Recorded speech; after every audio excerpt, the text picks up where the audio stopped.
Absolutely dreadful conditions here at Cuthbury today. Shortwood United were the visitors and they won 4-1, the same score as when they beat us back at their place in August.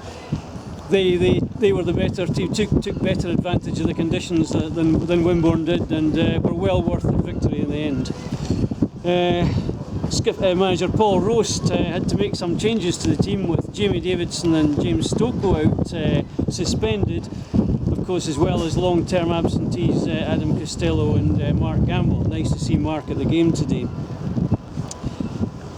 With a very gusty wind, although in dry conditions, Shortwood kicked off, and Wimborne showed up well for the first 10 minutes or so. Franklin Clark had a decent effort after 6 minutes when he dispossessed a defender, and he put in a fierce shot which the Shortwood United keeper parried out and was cleared.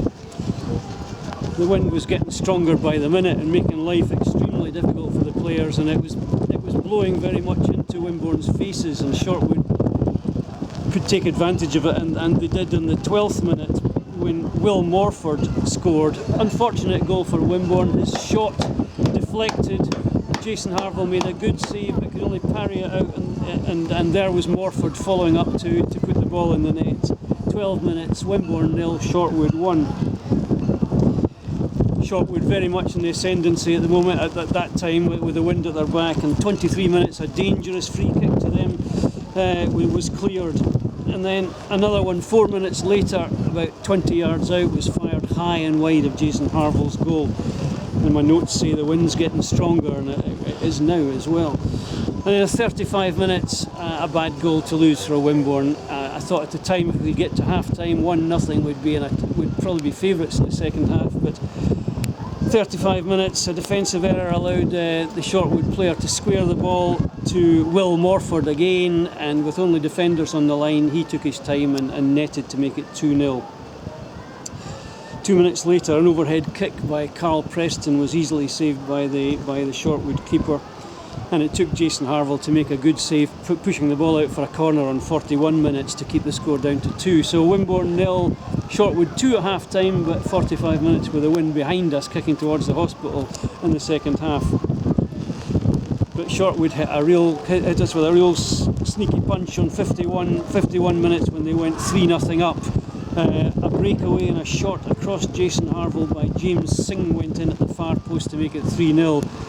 And I think probably everyone knew that the game was up at that time. Paul Roast brought Morgan Turner on for Louis Kellaway almost immediately, and as he's done already once this season, Morgan, almost with his first touch of the ball, had the ball in the net. An absolutely superb cross from the right wing by Carl Preston was met perfectly by Morgan running in, and his header gave the keeper no chance in the back of the net. 3-1, and we thought maybe game on now. But while Wimborne had the most of the rest of the half, they didn't really force the Shortwood keeper into many saves. A free kick by Carl Preston on 70 minutes was blocked by the wall. And then on 73 minutes, a long throw from Billy Maybury from the left wing caused a lot of problems, but was eventually cleared. 15 minutes to go, Ryan Johnson came on and Ian Oliver went off, and I have to say Ryan showed up well in the time available to him. 77 minutes, some great work by Carl Preston on the left, beat the defender on the byline, and his cross along the ground was just failed to be met by John Blake, and the keeper gathered it. And then with 5 minutes to go, Liam Meredith, who'd come on as a substitute for Shortwood, made it 4-1 with a really nice goal. Breakaway down the right, super cross along the deck, and Meredith hit it first time calmly past Jason Harville. A good goal from Shortwood. And it took, right in the last minute, it took another good save from Jason Harville to keep the score at 4-1. For a team that's lost its last 4 games, Shortwood looked a decent outfit today, and they were well worth their win. For Wimborne Town, maybe some tired legs out there, maybe some players that are carrying knocks, because we're down to pretty much the bare bones at the moment, so you won't hear me complaining anything about that.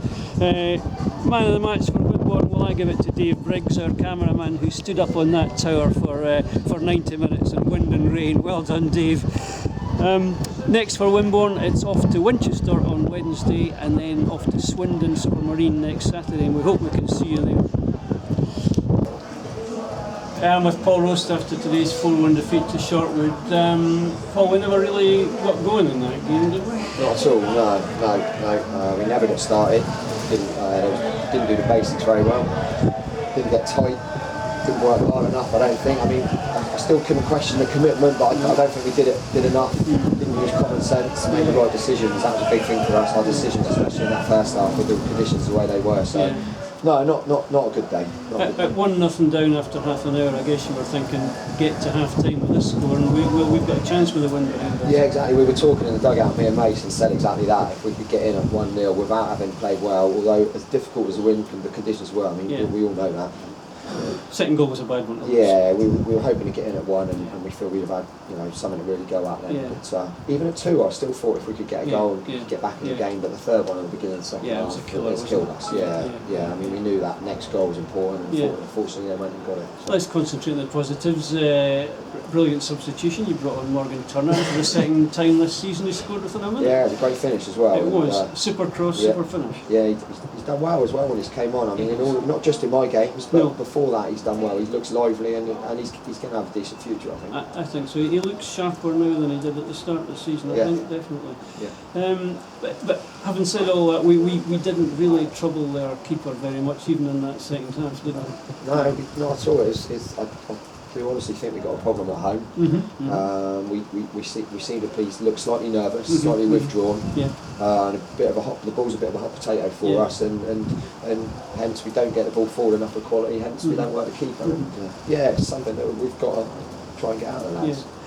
Roasty, I'm sure this isn't the way you would want it to have ended your sort of interim career, but you've done a fantastic job, you and John Macy. On behalf of all the supporters, I'd like to thank you for stepping in the way you did and getting the lads working so hard. It's been really good. Thanks.